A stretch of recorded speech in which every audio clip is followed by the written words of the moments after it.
Drawing lamang ng mata sa inyong palad sa gabi at ikaw lamang ang kanyang hanap-hanapin at gustong makatabi sa oras-oras.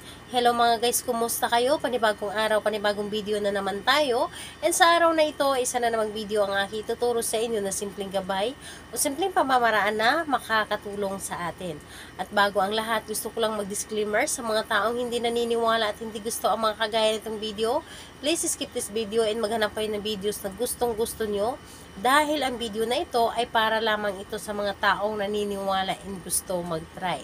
Sa lahat po ng mga nagko-comment po dito sa aking video dito sa loob ng aking channel, mag-ingat po sa lahat ng mga nagre-reply sa inyo na dinadala kayo sa kanilang WhatsApp and Imo app upang makaiwas po tayo sa scam. Ngayon po ituturo ko sa inyo kung paano kayo hanap-hanapin sa gabi ng inyong mga partner. Yung tipong gusto niyang makatabi ka lagi, gusto niyang makayakap kanya lagi, gusto kanya mahalikan. Ito po ay isa sa mga pamamaraan paano manabik, paano maghanap yung partner natin sa atin.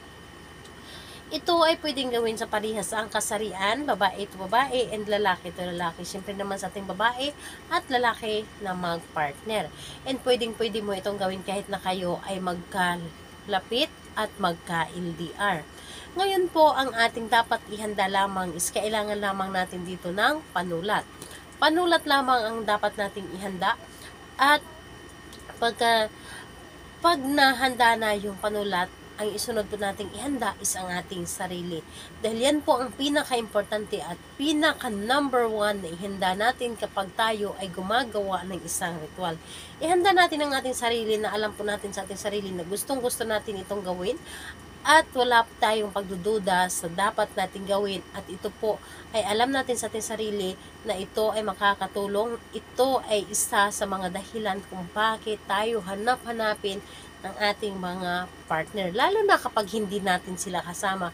Yung tipong hindi makakaisip yung partner mo na maghanap ng iba dahil wala ka, dahil gusto niya na ikaw lamang ang kanyang makasama, gusto niya na ikaw lamang ang kanyang makatabi, gusto niya ikaw lamang ang makayakap niya sa buong magdamag. Ito po, kapag kailangan na mag-isa din lang din po kayo na gumawa nito. Kapag ready ka na, ay pwede mo na itong simulan. Ang paggawa natin dito ay napakadali at napakasimple lamang. Tulad nito. Isulat po ninyo or i-drawing po ninyo ang mata. So, i-drawing po ninyo ang mata. So, hindi po ako marunong mag-drawing. I-drawing po ninyo ang mata. At itong sa itaas kung nakikita ninyo, pangalan ni target, isulat po ninyo dito. Pangalan ni target at dito sa baba is apelyido. So, mata, tapos pangalan niya, tapos dito sa baba, apelyido. Yun po ang inyong isulat. So, ayan po. Mag-drawing lamang ng mata and dapat po yung itim ng mata ay nasa gitna po dapat. Ngayon, kapag naisulat nyo na dito sa inyong palad yung mata at yung pangalan at apelyido, titigan nyo lamang ito. Titigan nyo lamang ang mata. Dapat po ay nakasintro po ang inyong mga mata dito din po sa mata na inyong na-drawing. At kausapin mo ito. Kausapin mo, syempre, wag mong kalimutan na banggitin yung pangalan at apelyido ni target at sabihin po ninyo dito na wala kang ibang hahanapin, wala kang gustong makatabi, wala kang gustong makayakap, wala kang gustong mahalikan, kundi ako lamang.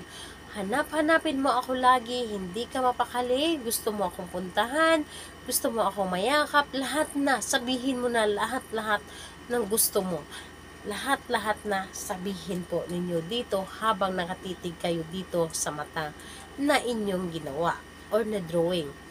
Sabihin ninyo kung ano man yung nasa puso ninyo, kung gaano ninyo kagusto na kayo lamang ang hanap-hanapin palagi ng inyong partner, kung gaano ninyo kagusto na kayo lamang ang lagi niyang kayakap, makasama, gawin po ninyo ito.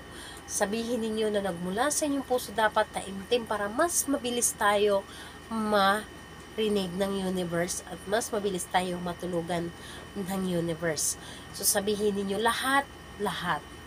So ayun po, gawin dapat natin ito sa gabi. Sa gabi kasi is mas malakas yung energy sa gabi, lalo na kapag tahimik po ang paligid. Gawin mo ito na tahimik ang paligid, gawin mo mag-isa, at mas maganda na magsindi ka pa ng kandila sa inyong harapan para dagdag energy ito sa ating ginawa. And mas maganda na gabi-gabi mo itong gawin. Gabi-gabi mo ito i-drawing sa inyong palad, wala pong problema. Para mas maramdaman ni target ang inyong ginawa. And talaga namang napakaganda ang resulta nito. Kahit na yung target ninyo ay may pangontra, talagang tatalab ito sa kanya. So, ayun po. Kung magtatanong ka kailan ito pwedeng gawin, gawin mo ito ng kahit anong araw at kahit anong oras at ayun po, pwede po, sinasabi ko na pwedeng gabi-gabi mo itong gawin.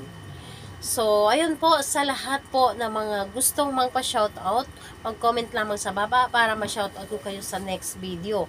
And sa lahat po ng mga nagko-comment na nagtatanong, mag-comment lamang para ma-replyan ko din po kayo. Salamat po sa inyo. Bye-bye everyone. God bless us all.